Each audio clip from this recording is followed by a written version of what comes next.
Tell us about this jump. It's very different to the traditional. Yeah, so it's sort of commemorating 100 years of the Australian Air Force, and it's I think it's 100 years to the day. So it's a pretty cool jersey. You don't usually see the South jersey outside of the red and green, so it's very unique. And I know Russell and they got together with the head guy at the Air Force, and they've sort of come up with this, and I think it's pretty classy. It's an unreal honour. It's not every day that the two organisations that you have such passion for get to join up together and make something like this. So to be in the Air Force on the centenary of Air Force, and to be a fan of the Rabbitohs, who are helping Air Force commemorate their centenary, who are also an organisation with over 100 years of history.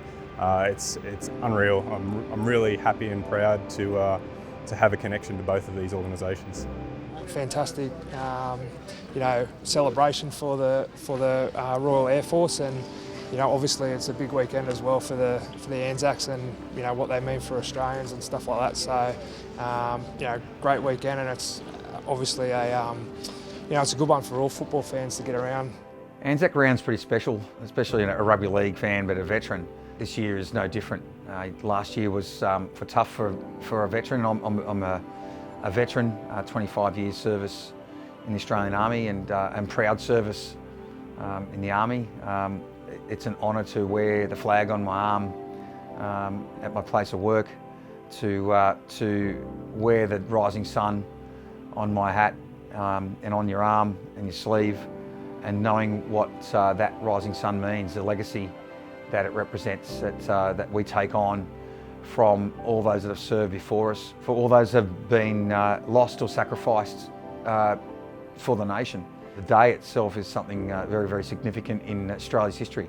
I obviously think it's a great thing that Souths are doing, obviously celebrating the 100 years of the Australian Air Force.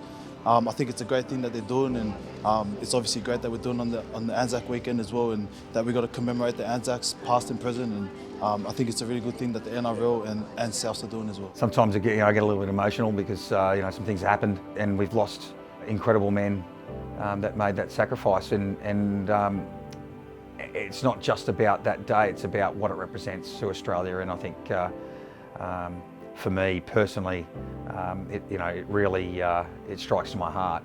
I think what the Rabbitohs and every other rugby league team have done to commemorate the day and to celebrate as a nation what we've done by respecting and revering those that have served, by wearing an item on their jersey, whether it be the rising sun or in this year the 100th anniversary of the Air Force. That jersey that we are wearing this year is very significant, and something that's we know that the nation gets behind. And I think rugby league is a special organisation and an amazing organisation to be able to commemorate in such a way.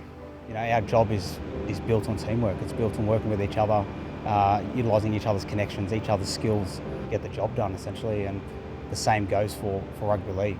All those skills are transferable. I know for myself, growing up playing rugby league, it was my first team sport. It was where I learned how to be a team member, how to be a leader, and importantly how to be a follower. So yeah, it really developed my skills and my perspective on how important teamwork is when you're trying to achieve a goal. Again, the significance of the 100th anniversary of the Air Force. We had many that went down, many that served with England in the UK, in Bomber Command. There's many Australians that flew in Lancasters and Wirraways and Sopwiths, and you name it, every aircraft that we fought in war, and right through to recent battles and recent campaigns where we've had Air Force represent and Air Force serve with our sorties over Middle East. They save lives with their missions, and also for the Air Force in their very important role and probably most significant role in humanitarian aid and disaster relief. When you look back to the Bali bombings, Air Force was right there, and they strategically evacuated many of our survivors of that horrific event, and save lives. Simple as that. They save lives, and Air Force are probably not so revered by Australians. They always look to the Army and the Navy first, but the Air Force is only a relatively junior or young organisation, being only 100 years young. And to wear that jersey that represent the Air Force in the 100 years is something excellent. That's excellent. I'm sure we've got many members that are Air Force veterans and currently serving Air Force that would hang that jersey on their wall with pride.